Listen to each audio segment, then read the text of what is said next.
The first words of the Gospel according to John read, "In the beginning was the Word, and the Word was with God, and the Word was God. All things were made by him, and without him was not anything made that was made.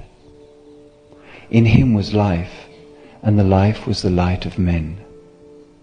And the light shineth in darkness, and the darkness comprehended it not. There was a man sent from God, whose name was John. The same came for a witness, to bear witness of the light, that all men through him might believe. He was not that light, but was sent to bear witness of that light. He came unto his own, and his own received him not. But as many as received him, to them gave he power to become the sons of God, even to them that believe on his name.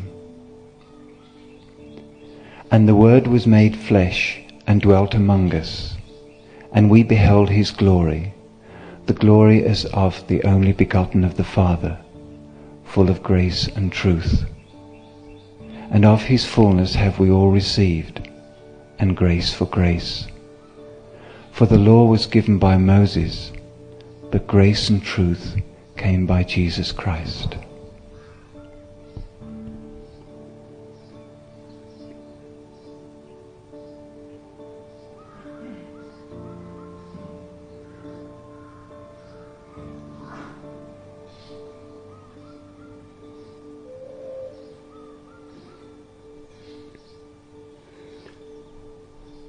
I will speak on Christ, but not on Christianity. Christianity has nothing to do with Christ. In fact, Christianity is antichrist. Just as Buddhism is anti-Buddha, and Jainism anti-Mahavir.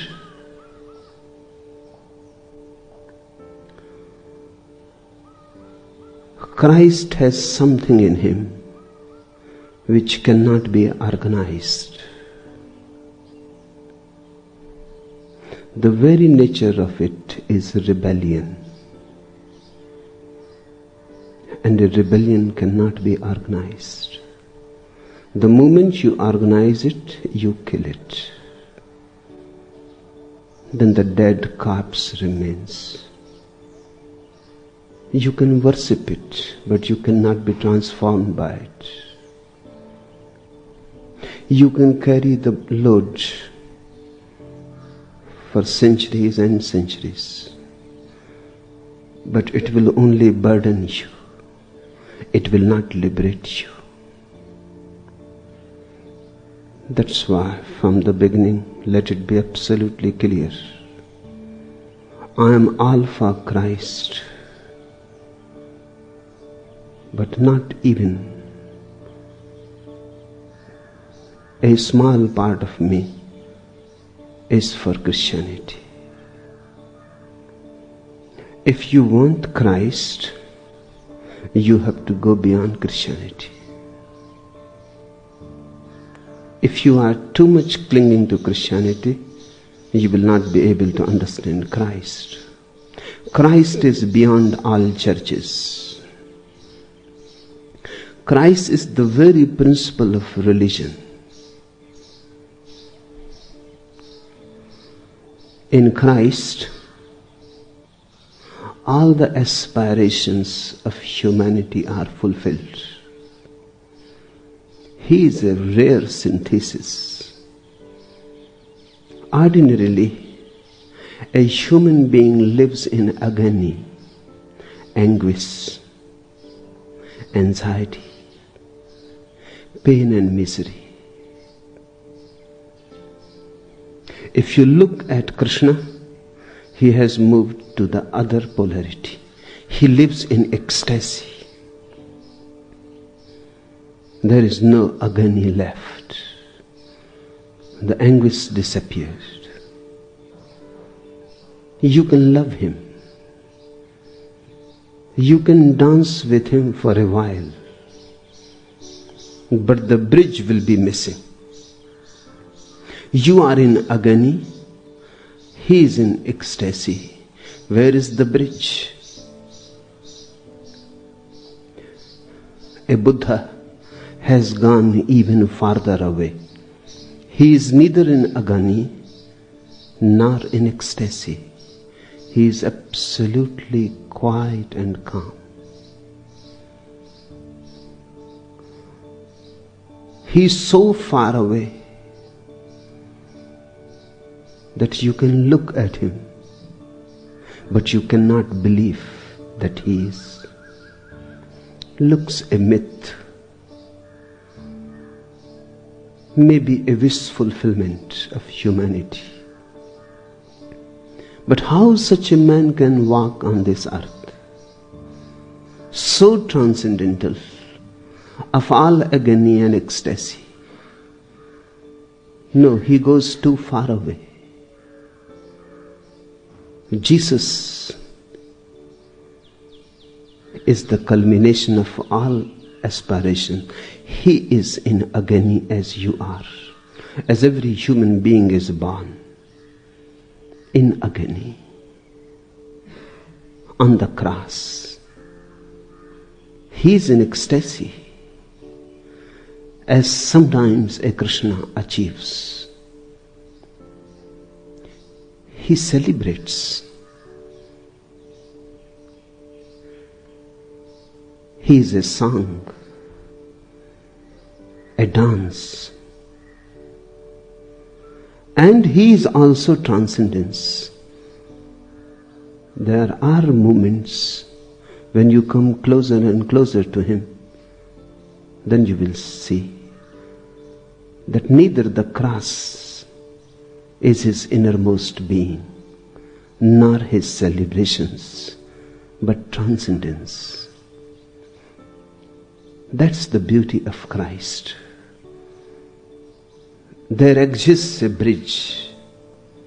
You can move towards him by and by, and he can lead you towards the unknown, and so slowly that you will not even be aware when you cross the boundary, when you enter the unknown from the known, when the world disappeared and God appeared. You can trust him, because he is so like you and yet so unlike. You can believe in him, because he is part of your agony.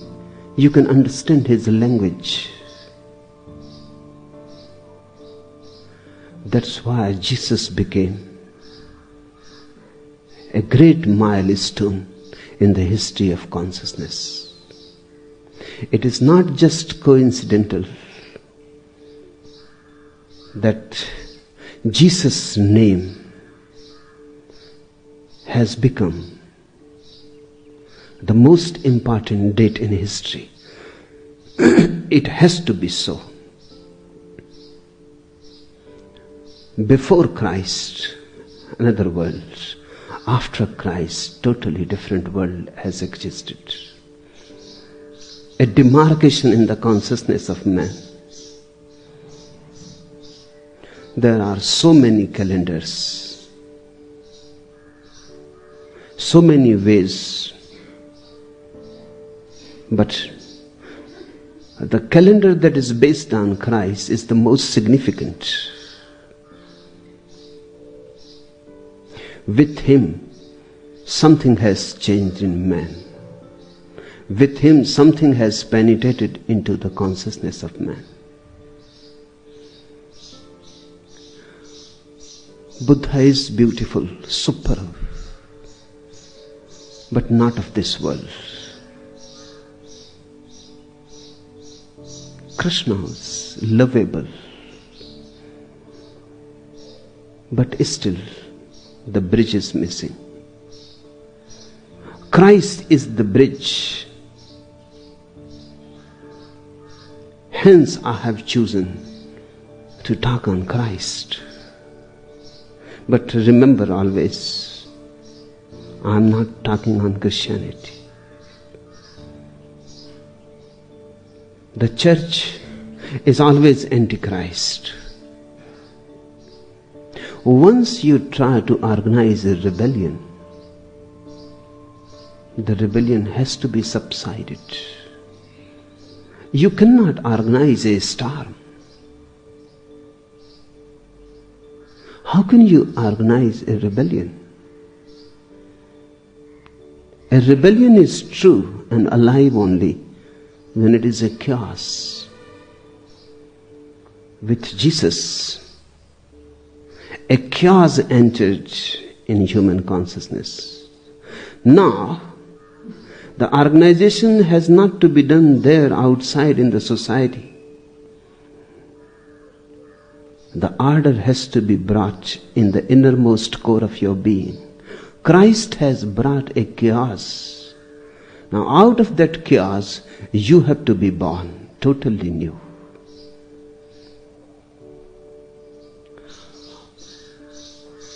A order of the innermost being. Not a church, but a new man. Not a new society, but a new human consciousness. That is the message. And these words from the Gospel of John, you must have heard so many times. You must have read so many times. They have almost become useless, meaningless, insignificant, trivial.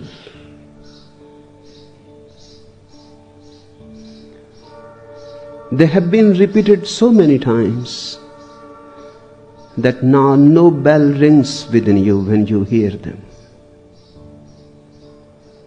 But those words are tremendously potential. You may have lost the significance,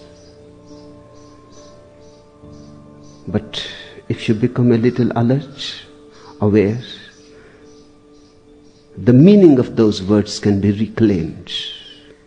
It is going to be a struggle to reclaim the meaning, just as you reclaim a land from the ocean. Christianity has covered those beautiful words with so many interpretations that the original freshness is lost.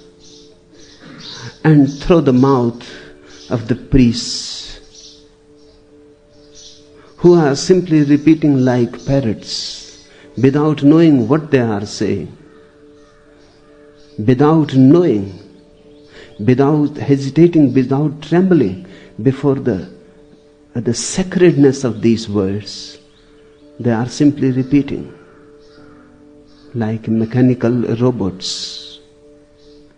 Their gestures are false because everything has been trained. Once I was invited in a Christian theological college. I was surprised because they took me around the college. It is one of the greatest in India. They prepare every year 200 to 300 Christian priests and missionaries there. A 5-year training. And everything has to be taught. Even how to stand on the pulpit. How to speak. Where to give more emphasis. How to move your hands. Everything has to be taught. Then everything becomes false. Then the person is just doing gestures, empty.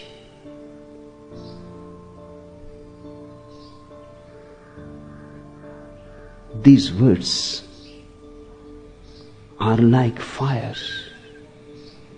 But centuries of repetition, parrot-like repetition, much dust has gathered around the fire. My effort will be to uncover them again.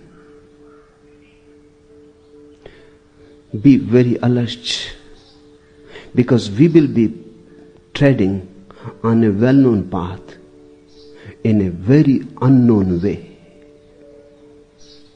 on a very well-known territory, in a very different, totally new attitude. The territory is going to be the old. My effort will be to give you a new consciousness to see. I would like to borrow my eyes so that you can see the old things in new light. And when you have new eyes, everything becomes new. Listen. In the beginning was the Word, and the Word was with God, and the Word was God.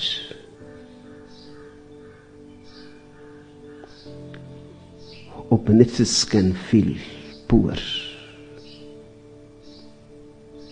Vedas can be jealous. In the beginning was the Word. What it means when the Gospel says in the beginning. Christians have been interpreting it as if in the beginning means that there was a beginning. They have been using and interpreting these words in the beginning as if they saw something about the beginning of time. But without time, how there can be a beginning? To begin, time will be needed in the first place. If time was not in existence, then what do you mean by in the beginning? In the beginning is part of time and cannot precede time. So in the beginning does not mean that there was a day when God created the world. That is absolutely foolish. In the beginning is just a way of saying. In the beginning does not mean in the beginning at all, because there has been never a beginning and there can be no end. God is eternal. His creativity is eternal. It has been always so, and it will be always so. Because of these words in the beginning, much controversy has continued for centuries. There have been even foolish priests and bishops who have tried to fix the exact date. 4,004 years before Christ, on a certain Monday, the world started. And what was God doing before that?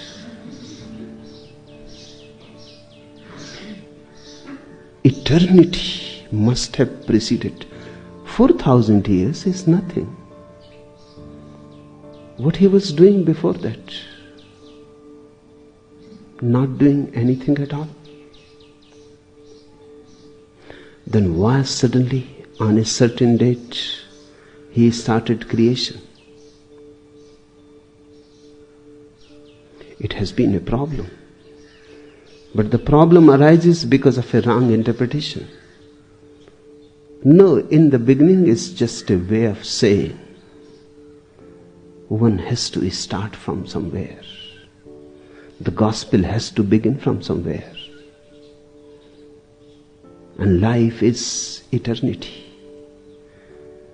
The life never starts anywhere, but every story has to start. And every scripture has to start.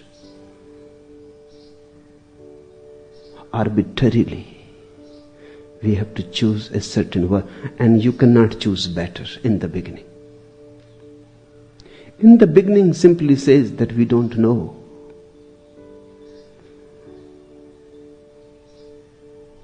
But from the very beginning, if there was any beginning, God has been creative. Let me try to say it in a different way. God is creativity. You can even drop the word God. In fact, the gospel itself doesn't want to use the word God. In the beginning was the Word, and the Word was with God, and the Word was God.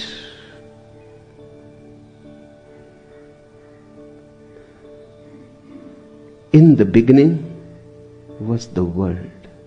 What word you are talking about? What is this word? Somebody who has known truth knows well that to name God is futile. There is no name, no definition.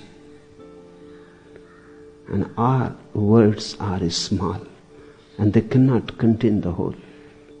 The word is simply again a way of indicating to the nameless, to the unknown. In the beginning was the Word. Jews who preceded Jesus, of whom Jesus was the very culmination, the Judaic spirit came to a fulfillment in Jesus. Of course, they denied Jesus. That is another story. Sometimes it happens, somebody within you attains to the fulfillment of the whole race, but then the fulfillment is so vast and so great, and you are so low, you cannot believe it. You have to deny it. Christ rose high. Jews have been waiting for centuries for this man. Look at the irony. They have been waiting for centuries for this man to happen. Their all hope was with this man, who will transform their life and who will bring the kingdom of God on earth. And then this man happened, and they themselves, who have been waiting for him, could not believe, could not trust. What happened? They became too much addicted with waiting itself. Now, if this is the man, then what they will do? Then the waiting will have to stop. It will have to be stopped. And they had waited so long. In fact, waiting itself has become their whole activity, the whole religious activity. Waiting for the Son of God to come. And now, suddenly this man is there and says, I am here. But now they will cling rather to their waiting than to look at this man. Because to look at this man will be the end. Now there is no more to wait. Future disappears. Hope disappears. Desire disappears. This man will kill all hoping, all desiring, all future. That is too much. And the old mind has become addicted with its own waiting. The old mind has become addicted with its own misery, frustration. Now it is too much. It happens if you have been ill very long. By and by, you start having a certain investment in the illness. Then you become afraid. If you become healthy again, there arises fear. because you will have to go to the office again, to the marketplace. For these few years you have been resting. There has been no anxiety. You could relax. Now again the responsibility. Not only that, for these few years you have been ill, everybody has been sympathetic to you. Everybody almost tried to love you. You had become the center of your family, friends, acquaintances. Everybody has been kind. To move again in the harsh and cruel world, the mind recoils back. It doesn't seem worth.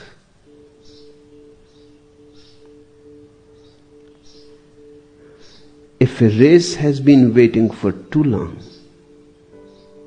and Jews have always been waiting, they are still waiting, and the man has happened and gone. But they have invested too much in waiting. Their waiting has become their prayer. Their synagogues are nothing but waiting rooms for the Messiah to come. And he has been here.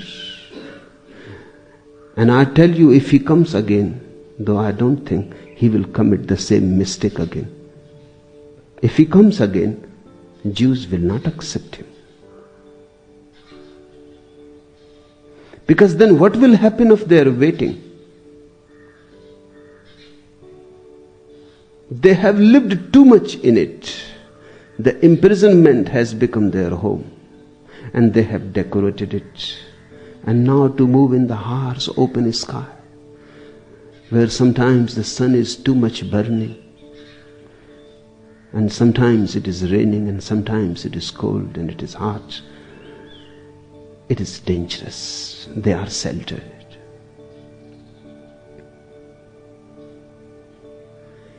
In the beginning was the Word. Jews have been insistently emphasizing that God's name should not be asserted.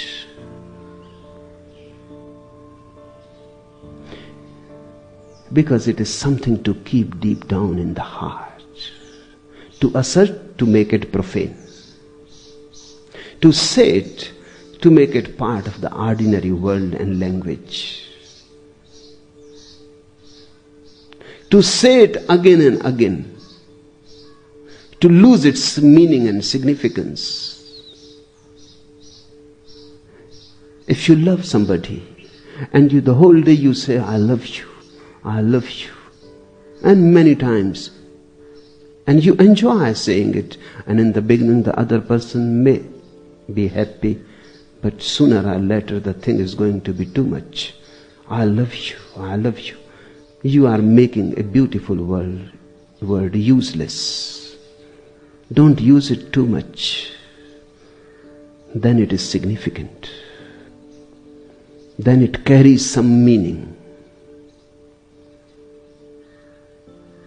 In fact, those who are really in love may not use it at all. If the love is not shown by itself, it cannot be said. There is no need to say it. And if it is shown by itself, what is the need to say it? And there should be few key words which you rarely use, very rarely. They should be kept for rare occasions. When you touch a peak. So Jews have insisted always that the name of God should not be taken.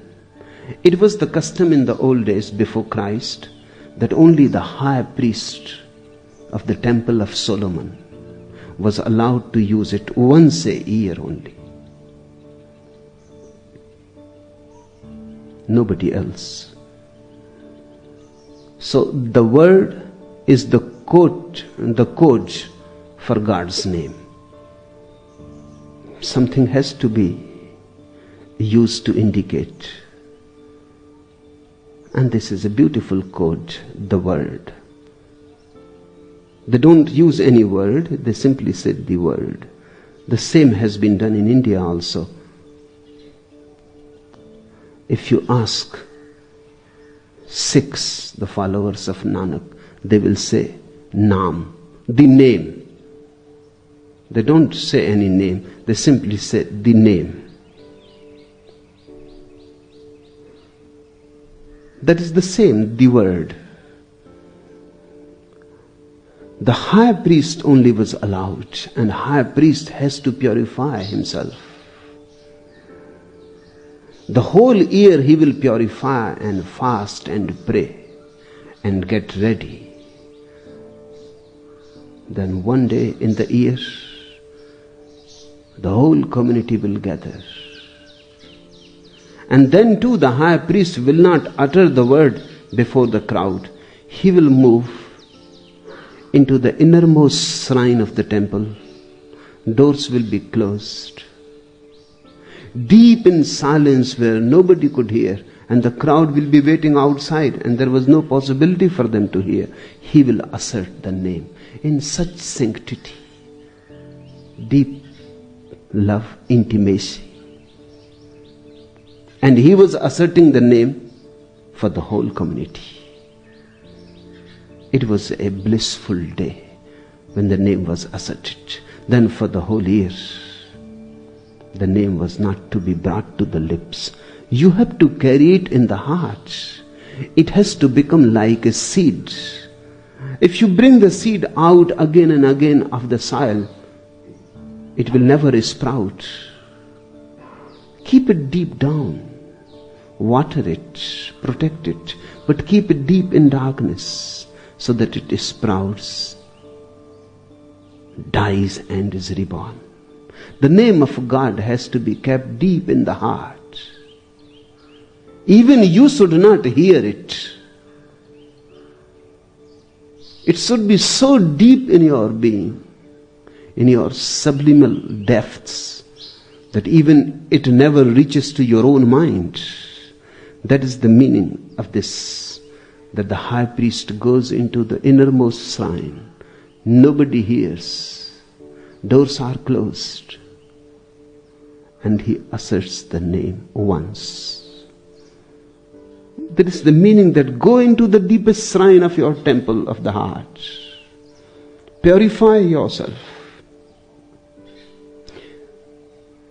And once a while, when you feel that you are pure, when you feel the fragrance of your being, when you are at the peak of your energy, when you are really alive, not a iota of sadness lingers around you, you are happy, tremendously happy, ecstatically happy and tranquil and silent, and you are in a state where you can thank, where you can feel grateful.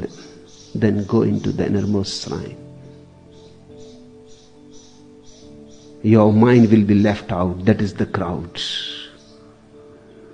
You move deeper in the heart, and there you assert so silently that even your mind will not be able to hear it. There the word has to be carried. In the beginning was the Word, and the Word was with God, and the Word was God. There is no difference between God and His name. He has no name. He Himself is His name. His isness is His name. His existence is His name. A child is born. What name he has? No name, but he is. That isness is His name. Then, for utilitarian purposes, we give a name to Him.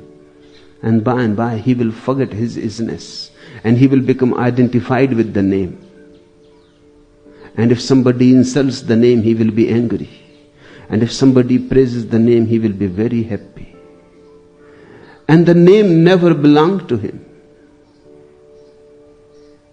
God is the child, always the child, always the innocence of the world. He has no name. That is the meaning of this word, saying, and the Word was with God. Isness, existence, being, and the Word was God. His name is His being. Don't repeat His name, move into His being. That is the only way to attain Him. In fact, forget about Him, move into your own being and isness, and you will attain to Him. All things were made by Him, and without Him was not anything made that was made. God is creativity. To say that God is the creator is already to falsify Him. But to say God is creativity will not be understandable. Then people will think, then why use God? Just creativity will do. We say God is the creator.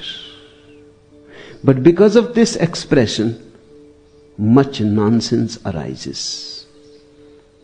Then when He created, then why He didn't create it before? Why He could not create it before? Why He created the time He created it? Why He has created the way it is? Why can't He improve it? So much misery, so much suffering in the world, and He is the creator. Then God becomes the culprit. Then we feel angry. If He is the creator, then He is responsible for all. Why He can't change it? Then all sorts of problems arise. And then theologians go on answering these questions. In the first place, they need not arise if you look at the thing directly. God is not the creator. He is creativity. Creativity is His being. And He has always been creating. He cannot be on a holiday from His creativity.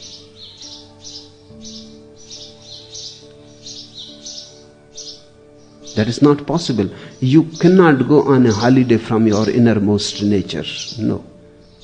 Whatsoever you can leave is not your nature. That which you cannot leave is your nature. God's nature is creativity. He has been always creating. And there is no other way. The only way the world exists, it is how it exists. It is the only way. And whatsoever you think or condemn or appreciate is meaningless. It is just going to the rose and asking, oh, why only so many petals? If few more were there, what was wrong? But if few more were there, the same question would have been again relevant. Whatsoever the world, the mind will always create questions. So those who know, they drop the mind and accept the world. And there are two ways, either accept the mind and be against the world, or accept the world and drop the mind. This is the only way things are and can be. And there is nobody you can complain. And there is nobody who can listen to your complaints and improve. God is creativity, not a creator. All things were made by him. All things really are made of him, not by him. And without him was not anything made that was made. And not only in the past, even now, whenever a thing is created, he is the creator. You are only the instrument. You paint a picture. Or you write a song. What do you think? You are the creator. In the moment of deep creativity, you disappear. God again starts functioning. So it is not a question of the past. Wherever and whenever creativity happens, it is always through him. Ask all the great poets. They will say that whenever great poems have descended on them, they were at the most passive receivers. It happened. They are not the creators.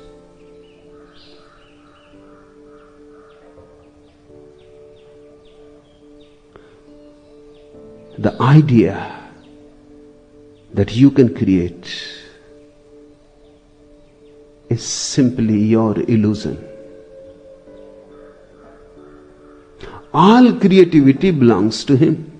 Even through you, whatsoever is created, he is the creator. And to understand this is a great illumination.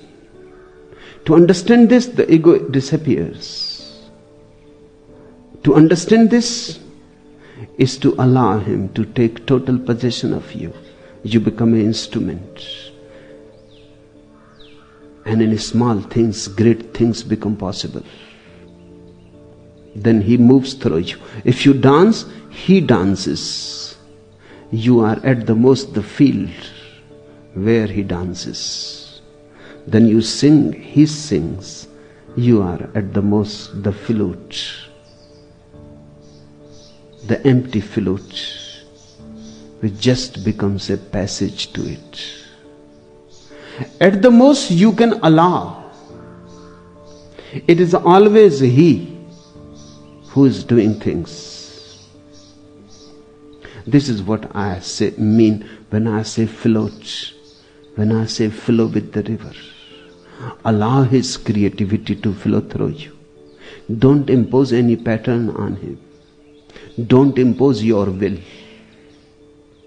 If you can allow yourself to be totally possessed, there is no misery. And you are no more a human being. The Jesus within you has become Christ. The very moment you allow total possession, then the Jesus disappears and the Christ appears. Christ is the principle. Jesus is the son of the carpenter Joseph. Jesus disappeared in a certain moment, and Christ entered. Christ simply means now the man is no more man. The man is God possessed. Just as you say, somebody goes mad and you say the man is maddened. You can say the man is gardened.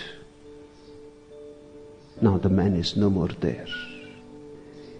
In him was life, and the life was the light of man. God is the only existence, the only being, the only life there is. The only dance there is. The only movement, the only energy there is. In the ocean and in the waves, in the illusory world and in the truth, in the dreams and the dreamer, the only energy there is God. all is He. He is all. In Him was life, and the life was the light of men. And whenever you come to understand this, that He is the only life, your life becomes enlightened. You are full of light then. God is life. If you understand this, your whole life becomes full of light. His life becomes light in your understanding. When His life is reflected within you, it becomes light. And the light shineth in darkness, and the darkness comprehended it not.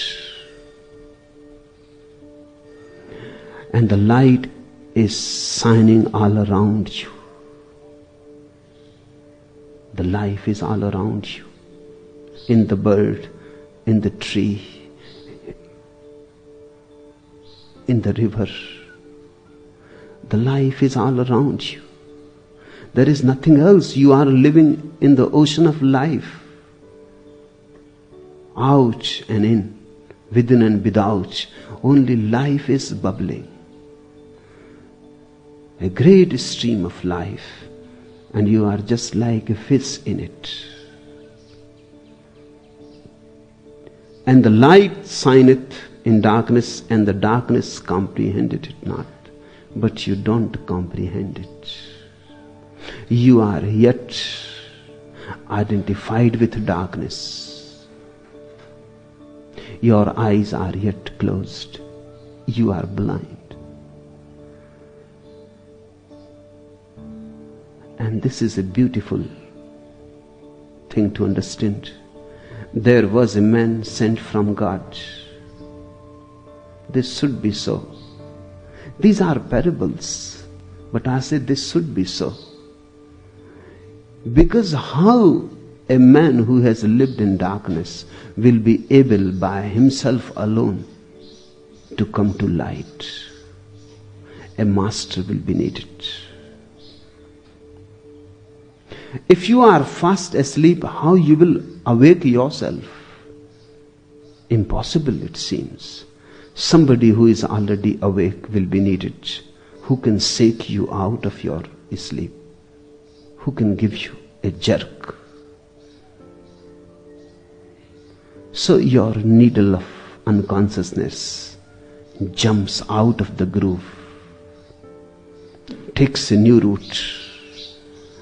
For a single moment you open your eyes and you look. There was a man sent from God whose name was John.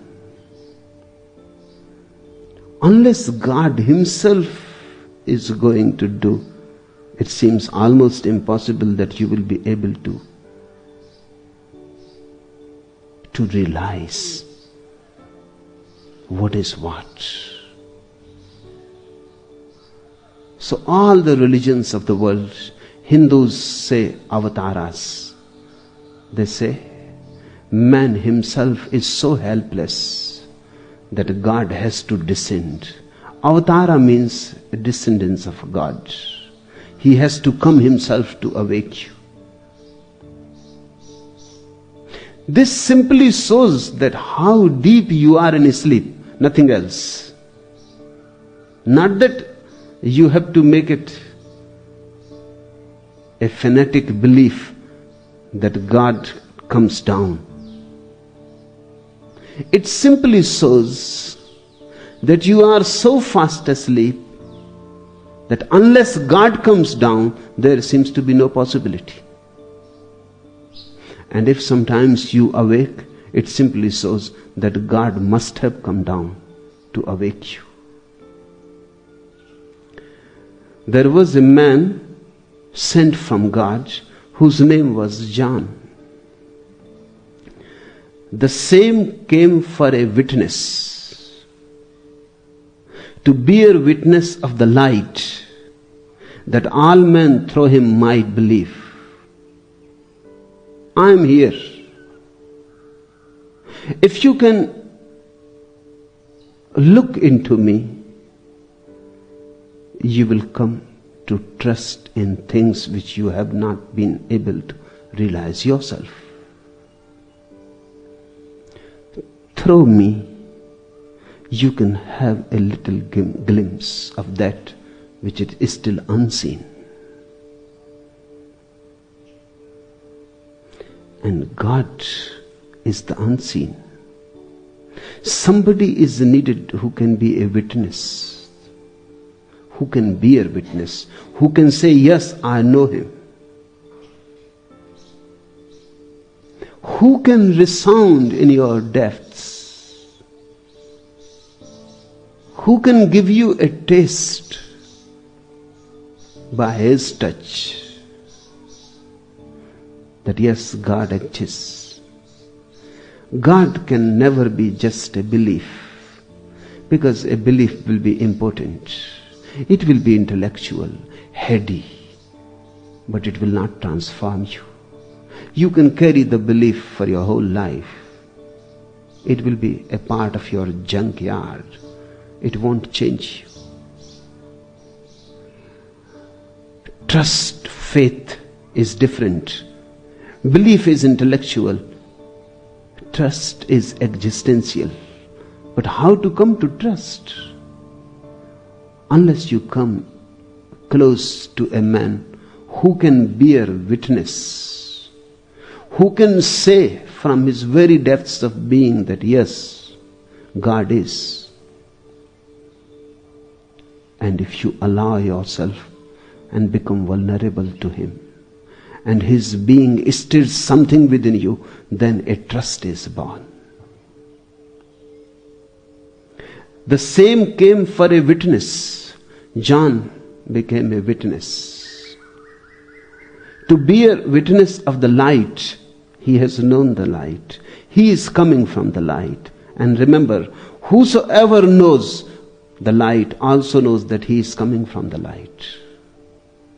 Because there is no way of being here. You may not be knowing, but you also come from the light. That is the very source, the seed and the source of our life. You may be unaware, you may have forgotten. You may have completely become oblivious of the fact that from where you come, the source is so far away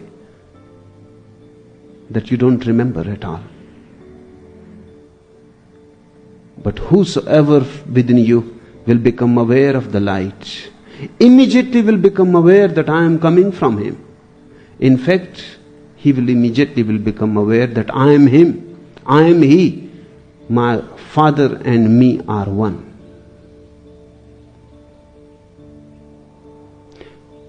As above, so below. He will claim, just as the seers of Upanishads have claimed, Aham Brahmasmi. I am that. Or he will say like Mansur, Anal Haq, I am the truth. Or like Jesus, that I and my Father are one. Jesus says, if you trust me, you have trusted him who has sent me. If you love me, you have loved the one that you know not. The same came for a witness, to bear witness of the light, that all men through him might believe. John is a door, a window from whom you can have the glimpse of the far away Himalayan peaks. He was not that light, but was sent to bear witness of that light. And this has to be understood. This is one of the very significant things.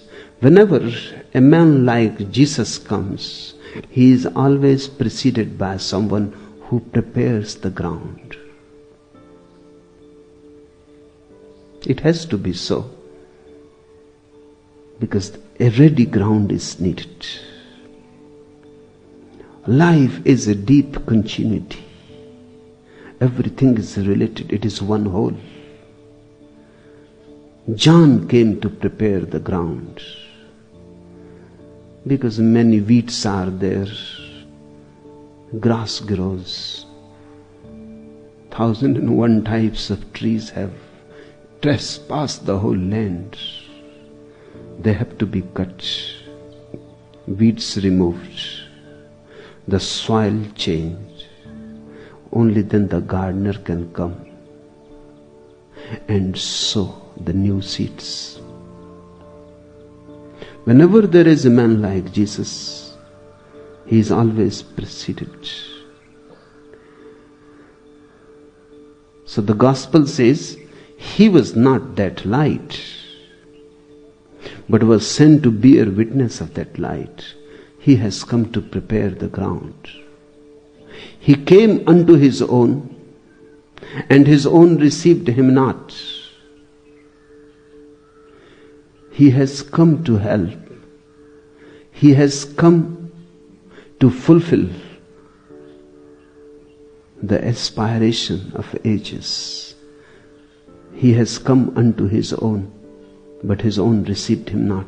This is something very ironical, but it has always happened. John is born a Jew. Jews will not accept him. Buddha was born a Hindu. Hindus will not accept him.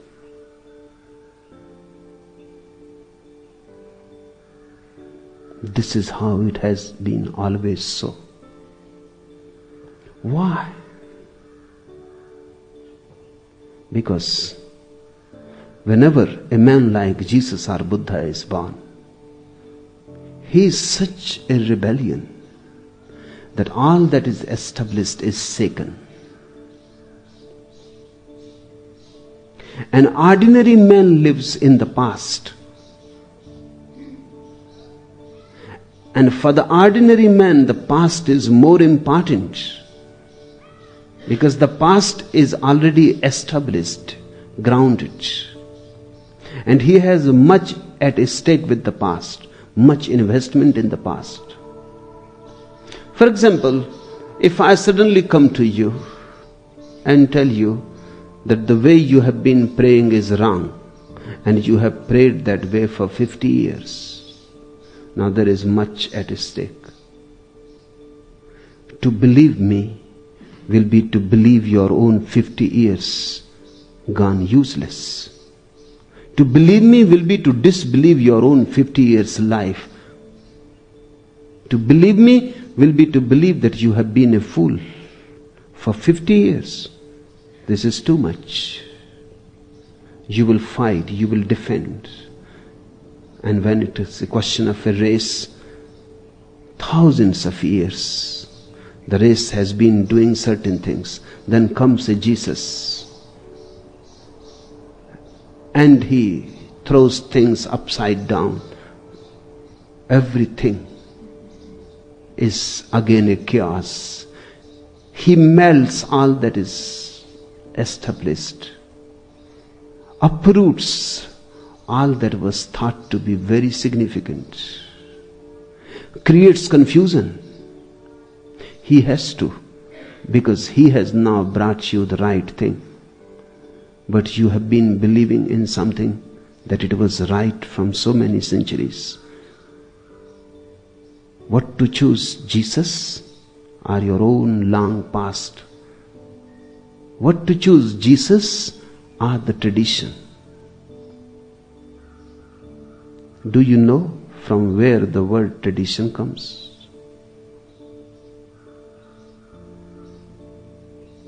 It comes from the same root from where the word trade comes.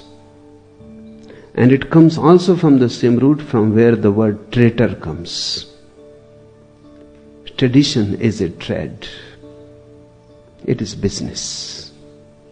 And tradition is also a betrayal. Tradition believes in certain things which are not true. Tradition is a traitor to truth. So whenever truth comes, there is conflict. You can see this here. I am born a Jain, but Jains won't accept me. Here you can find Christians, Jews, Mohammedans, Hindus, Buddhists, but very few Jains. Impossible for them to accept me.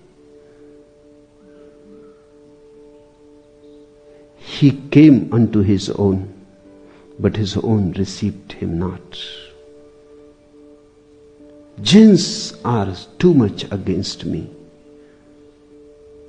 Hindus are not so much against, but still they are also a little. But Christians, no. Jews, not at all. The more farther away you go, the antagonism is less. I am born a Jain. Jain is a small community surrounded from everywhere by Hindus. Jains are almost Hindus. Jains will be very antagonistic. Hindus a little less. Mohammedans, Christians, Jews, not so much. And the farther away you go, the less will be the antagonism. Hence you can understand why so many people from so many countries here and not so many Indians. With Indians there is a problem. Their tradition is at stake. If they believe me, then their tradition, they will have to lose it. That's why you will see more young people near me, less old people, because young people have not much investment in their past. In fact, a young man is looking for the future, an old man looking after the past. A young man has a future, an old man has only a past. The future means death. The whole life is past. So whenever a man of 70 comes to me, it is very difficult to change him because 70 years will be fighting me. When a small boy of 7 comes, a little Siddhartha, there is nothing to fight. He can surrender absolutely, there is nothing. He has no past, just the future. He can be adventurous. He can take the risk. He has nothing to lose, but an old man, he has to lose. That's why if a Pandit comes, or one who knows too much without knowing it, he will have much fight. He will have all sorts of arguments. He will defend himself. He has to lose much. But an innocent man comes who says, I don't know much. He is easy. He is ready to let go. He came unto his own, and his own received him not.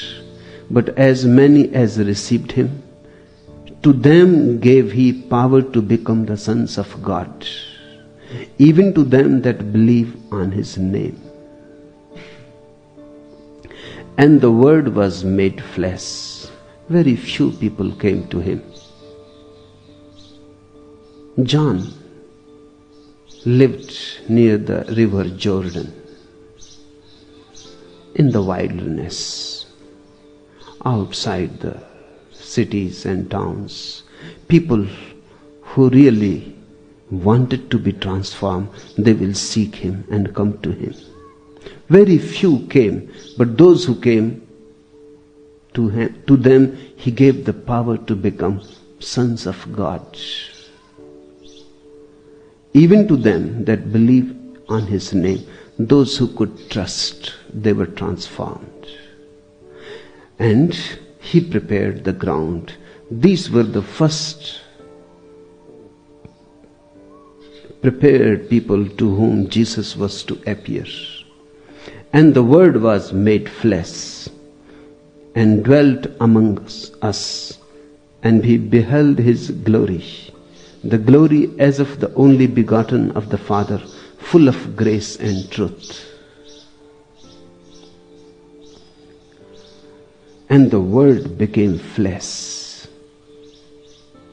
One of the most beautiful sentences in the Gospel. And dwelt amongst us. Jesus is as if the Word has become flesh. God has become man. The secret has become open. The hidden has become unhidden. The mystery has become an open truth. All the doors of the temple are open. And the Word was made flesh and dwelt amongst us. John created the situation. Because the Word can become flesh only when the listener is ready. If you are ready, then I can tell you what I carry within my heart. If you are not ready, it is impossible to utter it. It will be absolutely useless. In fact, it cannot be brought out unless you are not ready. When your heart is ready, that very readiness will bring the truth that I carry within my heart. Then the heart can talk to the heart, and depth can respond to depth. John created a group, a small group of chosen people who could be able to trust, who will be able to see with the eyes of trust. And then Jesus is possible. Remember this. If the listener is ready, only then that the truth can be uttered. I was traveling in this country for many years, all the year round.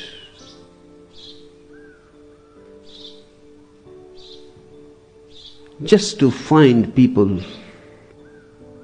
who will be able to transform themselves, so that whatsoever I carry within me can become flesh.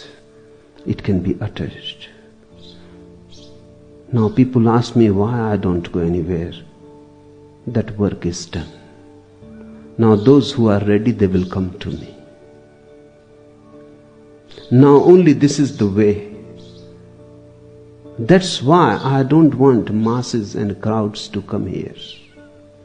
Because if they come, then I will not be able to utter that which I carry and I would like to share before I leave.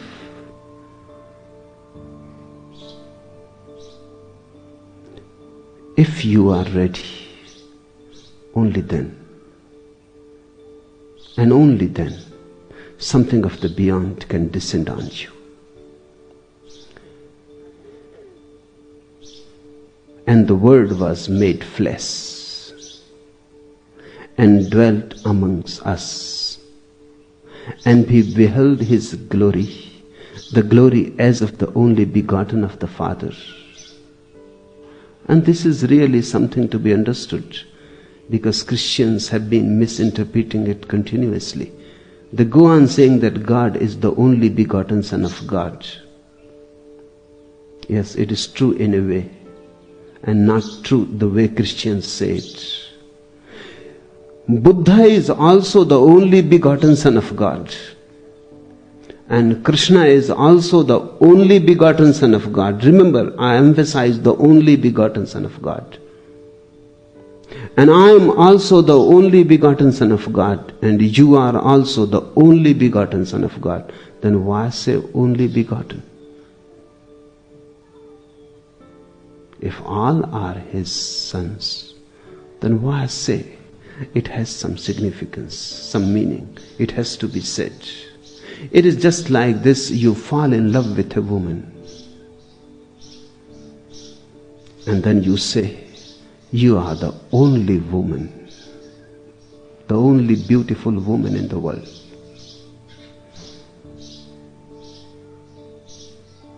Not that this is true, but still, in a certain moment of love, it is true. It is not an ordinary fact. It is a truth.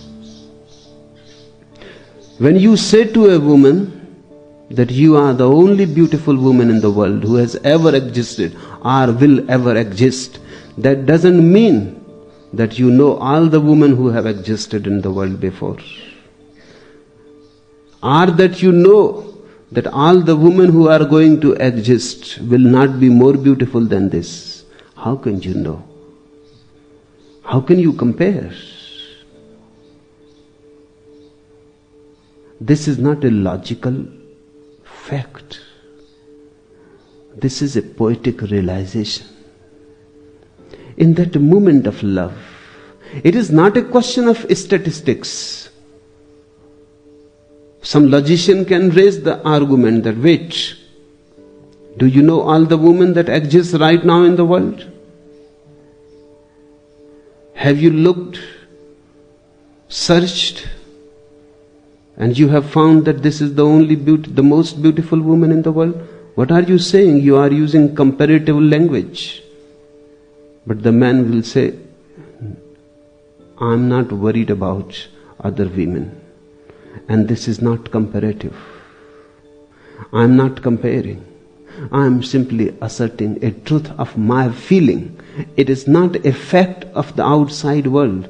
It is a truth of my inner feeling. This is how I feel, that this is the most beautiful woman about the world, in the world. I'm not saying anything about the woman. I'm saying something about my heart.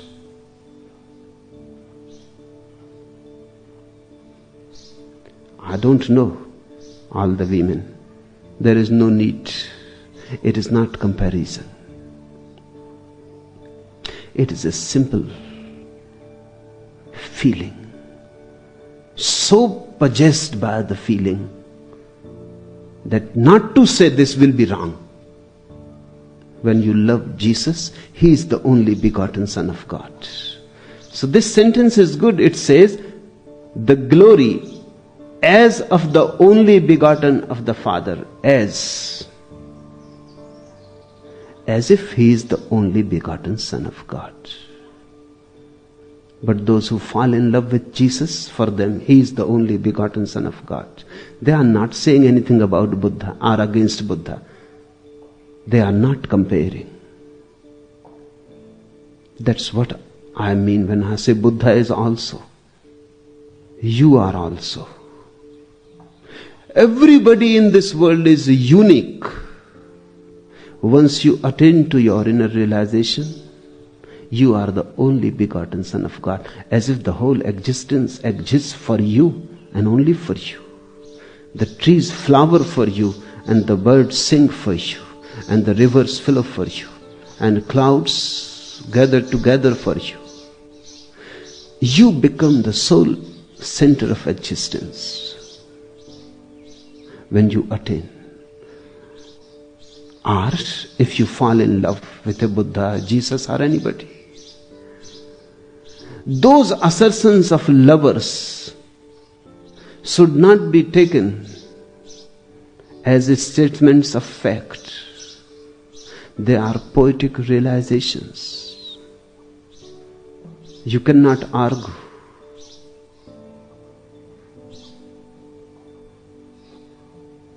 They are not arguments at all.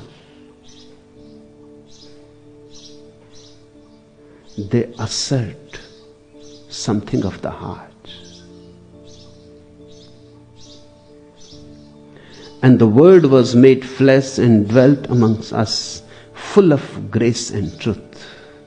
Wherever is truth, there is grace. And wherever there is grace, there is truth. Try to understand this. You can be graceful only when you are true. If you have a certain lie within you, that lie will disturb your grace. That lie will be poisonous to your beauty. Because that lie has to be hidden, suppressed. Nobody is to be allowed to know it. You cannot be open. You will be set with that lie.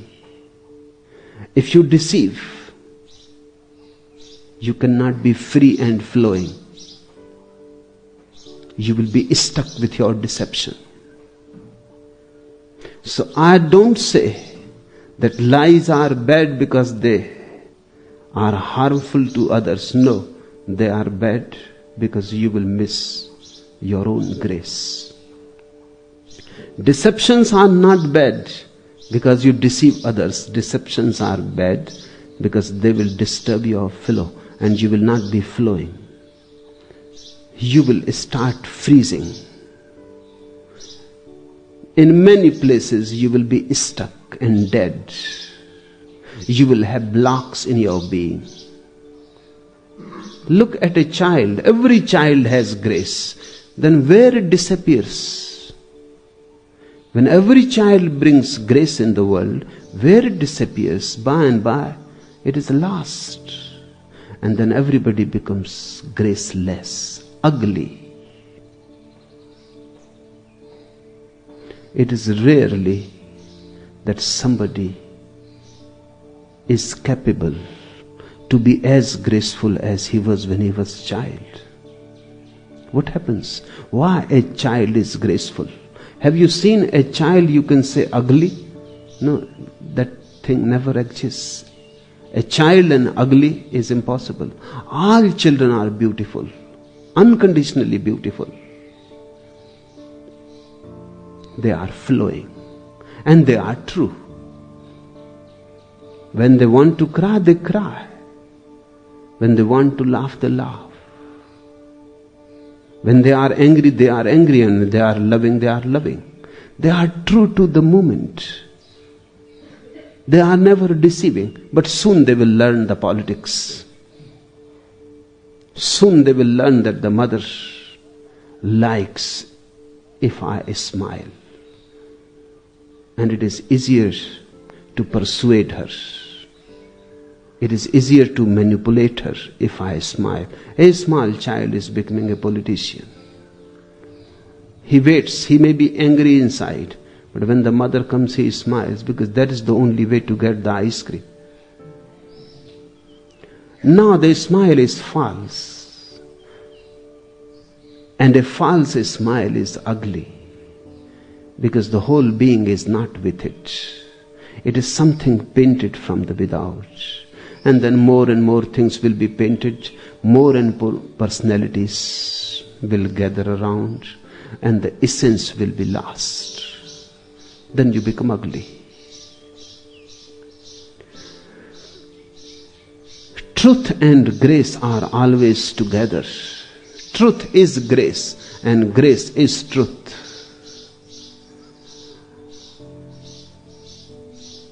The gospel catches the exact point of Jesus being truth and grace.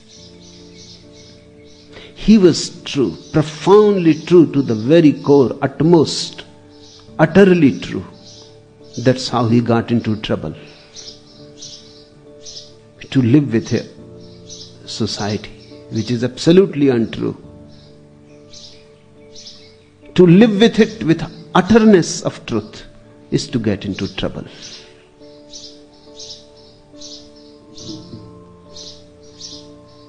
And the grace. He was not a politician and he was not a priest.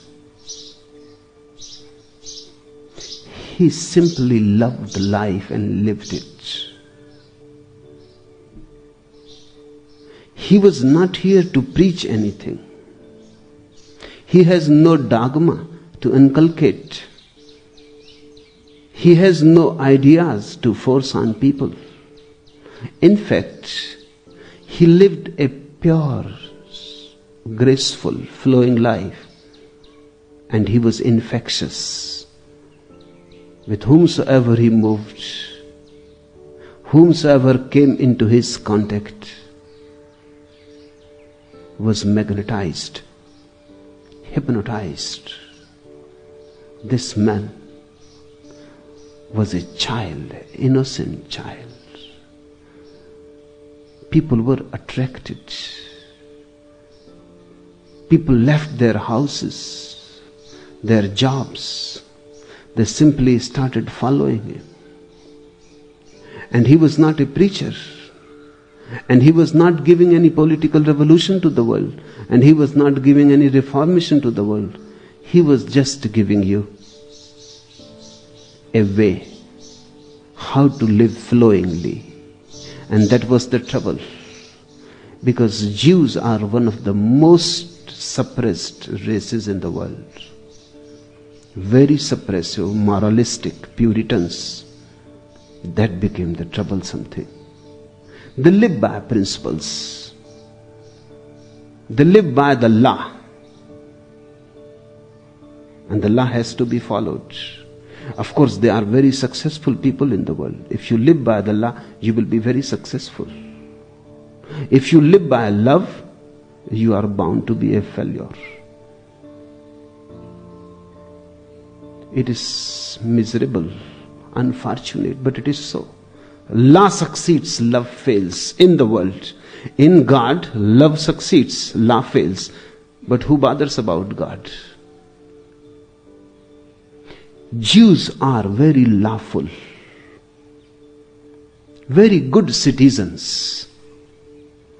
And wherever they move, they are always successful because they always move by the law. They live by arithmetic. That's why they get most of the Nobel Prizes in the world.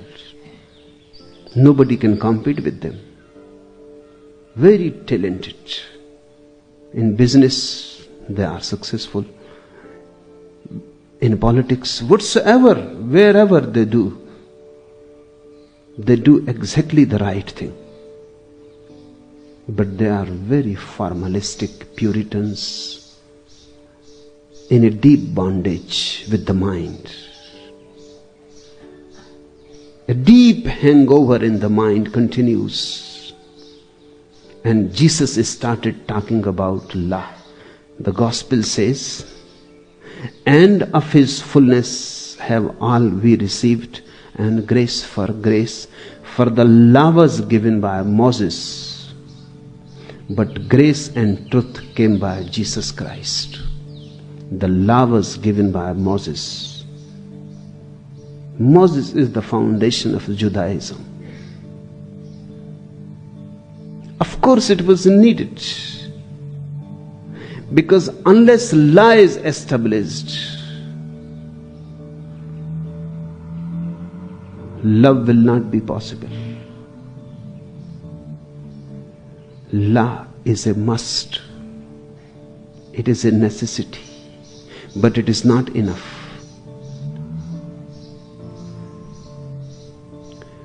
Moses gave the law to the world. The people were primitive, uncultured. They had no sense of society. Moses created a society, and one of the most enduring society, the Jews. And in fact, Moses must have been a great genius because he provided the law. And Jews have survived all sorts of catastrophes. He must have given them a very permanent base, but he was a lawgiver. Just as Manu was the lawgiver to Hindus.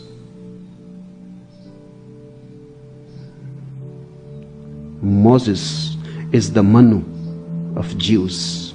He gave the law. Let me tell you a small story. It happened Moses was passing and he came across a man who was praying. But he was doing such an absurd prayer. Not only absurd, but insulting to God, that Moses stopped. It was absolutely unlawful. It is better not to pray than to pray in such a way, because the man was saying things which are impossible to believe. The man was saying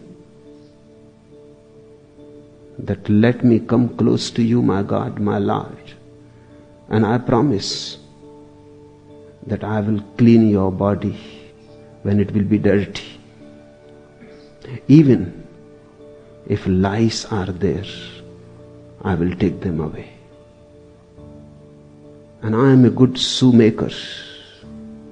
I will make you perfect shoes, and you are moving in such ancient shoes, dirty, gone completely dirty. And nobody looks after you, my Lord. I will look after you. When you will be ill, I will serve and give you medicine. And I am a good cook also. This type of prayer he was doing. So Moses said, stop your nonsense. What are you saying? To whom are you talking? To God? And he has lice on his body? And his clothes are dirty and you will clean? And nobody is there to look after him and you will be his cook?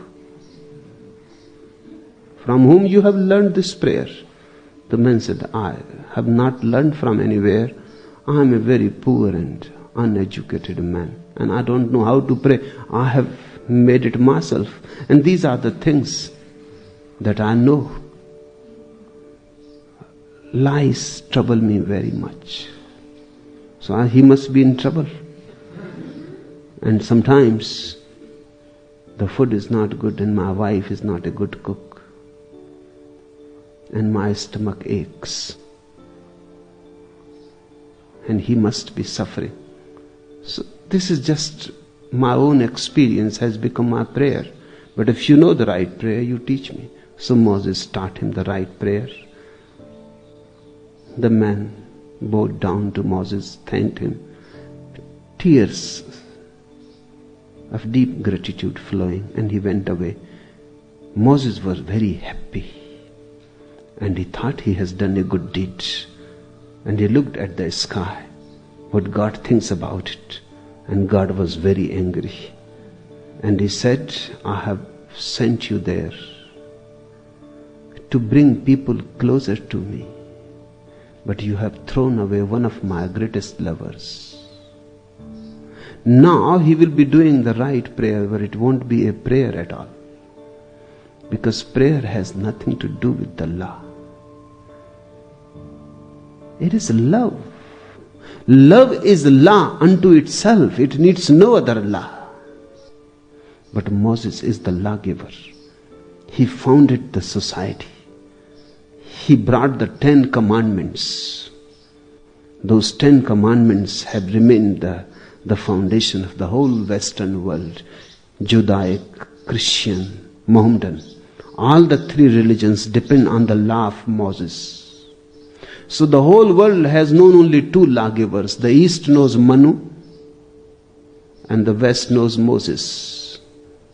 Hindus, Jains, Buddhists, they have been supplied by Manu. The law has been given by Manu.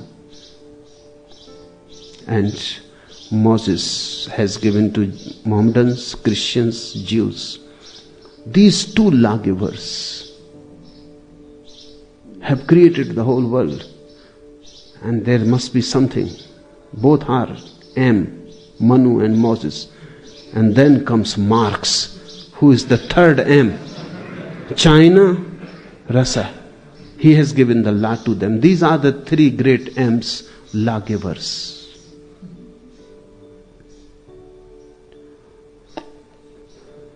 For the law was given by Moses.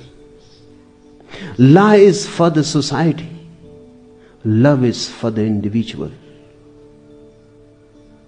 Law is how you behave with others. Love is how you behave with yourself. Love is an inner flowering. Lie is an outward performance. Because you live with people, you have to be lawful. But that is not enough. Good, but not enough. If a person is simply lawful, he will be dead. He will be a good citizen, but he will be dead. Law can be the foundation of the society, but it cannot be the very building. You can live on the law, but you cannot live in it. It has no space for that. For that, love is needed. Jesus was the fulfillment of Moses. What Moses started, Jesus was completing, but Jews denied him. What Manu has started, Buddha was completing, but Hindus denied him. And Marx still needs a Buddha or a Jesus in the world. Someday he will come, but communists will deny him. Because they become law-oriented. Then love looks against law. In fact, law is needed only so that love can become possible. Law is needed so that people can live peacefully and love. Law is not in itself the end. It is the means. Love is the end. But when people become too much law-abiding, then love itself seems to be unlawful. Because then they become afraid of love. Because who knows, you are moving in a dangerous path. Love is mad. Law is calculation. Law is dependable. The society can decide for it. But love is not reliable. Who will decide? Love knows no rules. It is not arithmetic, it is poetry. It is dangerous.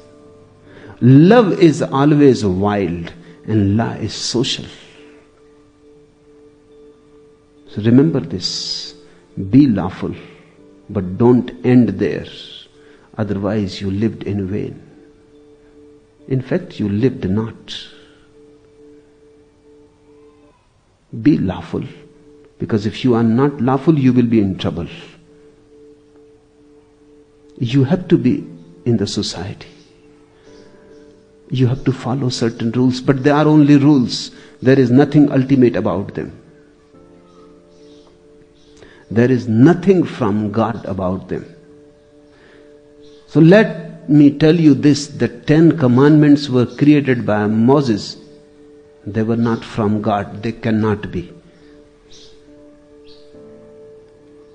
Those 10 commandments are human rules of the game. Don't steal. Because the property is individual. But if the game changes and the property becomes social, then don't steal. Will not be much of a law. Or someday the world becomes really affluent and there is so much that nobody steals. Because stealing is possible only if poverty is there. People are hungry and poor, they steal. But if the society is affluent, as it is going to be someday,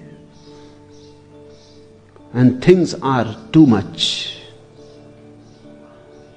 whatsoever you need, more is available, who will be a thief? Then the commandment will disappear. There will be no need for it. 10 commandments are social. Moses brings the law. Jesus brings truth, grace, love. Love is from God. Law is from the mind. Love is of God. Law is of man. And with love, grace happens. And with love, truth.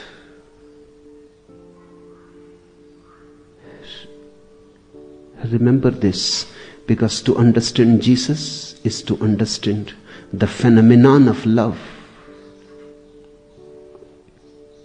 To understand Jesus is to understand the intricacies of grace.